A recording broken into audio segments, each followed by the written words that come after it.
Hello everyone and welcome to Dinky Toy Restorations, my channel for the sympathetic restoration of my favourite childhood toys.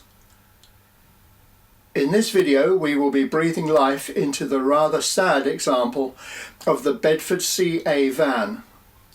It has been crudely overpainted at some time, but the inside still shows the original yellow colour and the base plate is stamped 480, making it originally the Kodak version. So the first job is disassembly, which means drilling out the single rivet at the front.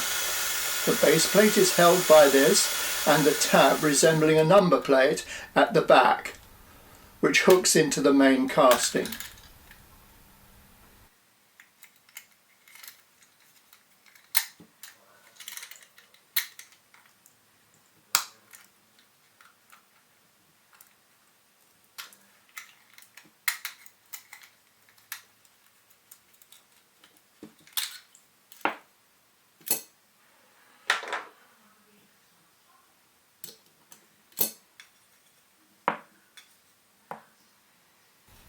You can now see the original colour here.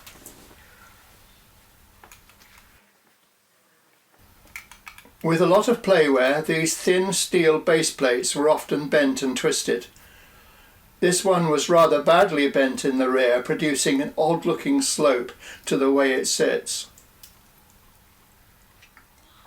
The base plate is clearly stamped Dinky Toys, Bedford, Made in England, Meccano Limited, with the number 480 stamped behind the back axle. The next step is to strip the old paint. I have some liquid paint stripper left, but I am eager to try the caustic soda, which comes in a powdery crystal form. Things did not go too smoothly, as you will see. I am working on a Royce Phantom 5 restoration also, so I decided to paint strip both at the same time. For this I purchased a deep plastic container from the supermarket.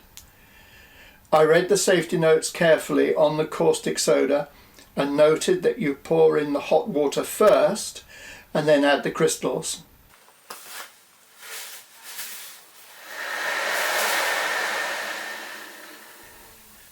As you can see at this stage, all has gone very well.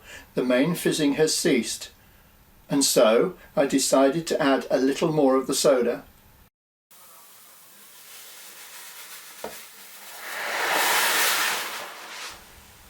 The result was much more dramatic than I expected, and it could have turned out much worse than it did.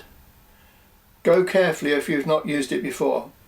I probably should have used a taller container, or less water, or less caustic soda. Either way, I will guard against this happening again in the future. When the fumes eventually cleared, I proceeded to the buffing of the body casting. The caustic soda proved its worth. The castings were completely stripped very quickly. I choose to leave original mould lines and small casting faults, as they would have been there originally. I am prepared to repair damage caused by excessive playware, but I don't do anything that would not have been visible on the original toy. And so onto the primer. I use the Tamiya Fine White primer and try and avoid overspraying, which can reduce the definition in the casting detail. I let the primer dry overnight before starting the colour code.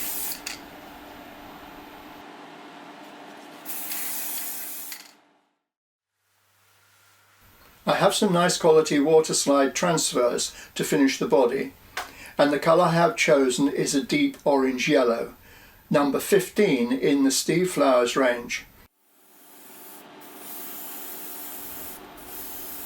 I mixed the paint 50-50 with cellulose thinners and airbrushed a few coats until the full depth of the yellow colour is reached.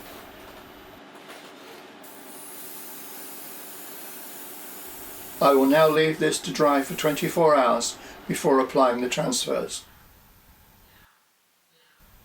Anyone who has seen my previous restorations will know that I do not like to strip and repaint base plates. I think it adds greatly to the finish to acknowledge the life of being a toy and retain its play-warm patina. So I simply clean them up and seal in the history with a clear acrylic varnish.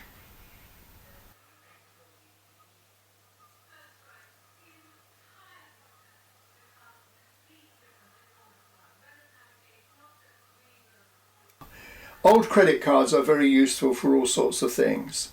Here I have drilled a small hole so that it protects the wheel hubs when I buff up the domed ends. It is also handy if you need to remove paint after painting the wheels. A tool which I have found very useful over the years is a Dremel and a Dremel Workstation. I have seen this criticised as not being a precision tool, and perhaps it isn't, but I find it very useful for many jobs in my model making hobby. Here I'm going to use it in the horizontal position to clean up and shine the back axle.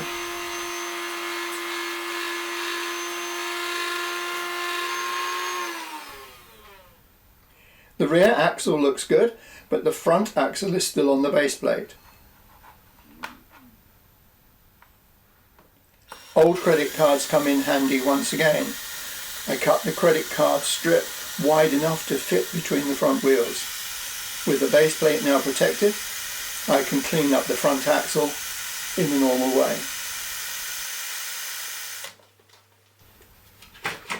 On the workstation I can rotate the Dremel to the vertical position where it becomes a pillar drill. Perfect for deepening the posts in the castings, ready to take the new rivet.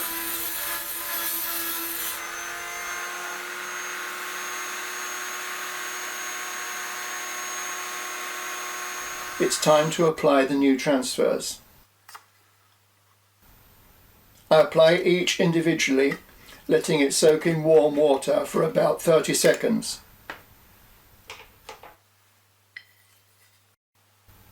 It is important to stress here, only apply transfers to a glossy surface.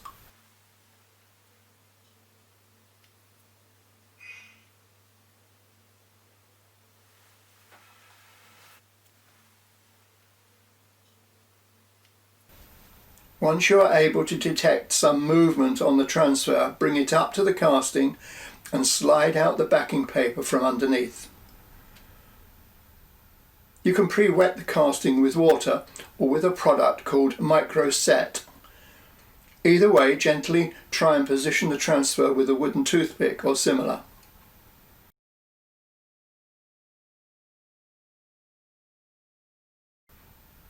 If it starts to put up some noticeable resistance, switch to a small soft brush and water.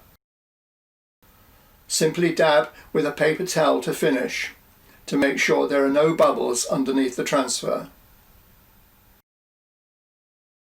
Once they are dry, I seal them, again using the clear acrylic floor polish. It generally helps to disappear the edges of the transfers. Things are progressing smoothly. The wheels will need repainting. They are in their original colour but do look a little dull, but they can be sprayed or brush painted as you wish. Only when the hubs are fully dry should we fit the new tyres. The vast majority of British Dinky Toys up to 1958 were fitted with 15mm smooth tyres. Everything is now set for the final stage before assembly, which is the painting of the lights and the radiator grille. I always check against photographs of mint original toys.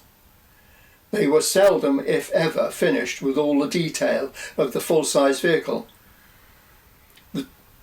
I can see why others prefer to enhance the toy at this stage by fully detailing lights, door handles, number plates, etc. But for me, it doesn't look correct. I still see them as toys, not model cars. I am more interested in how they left the Dinky factory in Liverpool. Here this detail would have been hand painted with a brush. So I take my cue from the original samples. If the door handles were not painted, I don't paint mine. For these reasons, I aim to reproduce the factory look. So I brush paint this detail with Humbrol number 11 silver, not chrome.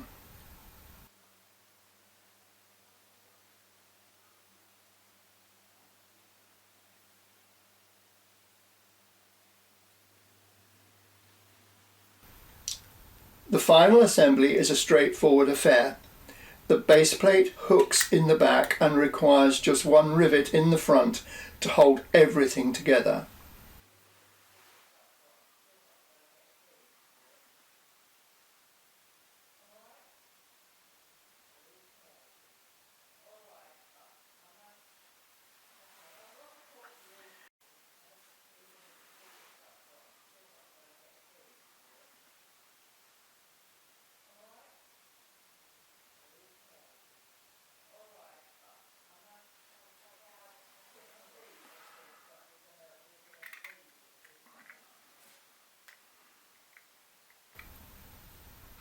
And that's the restoration finished. Before I show the reveal, I would like to remind you what this little van looked like when I first bought it. Thanks so much for watching. I hope you enjoyed this video, and if you have, please like, subscribe and comment in the normal way. I am working on more restorations, so I will see you next time.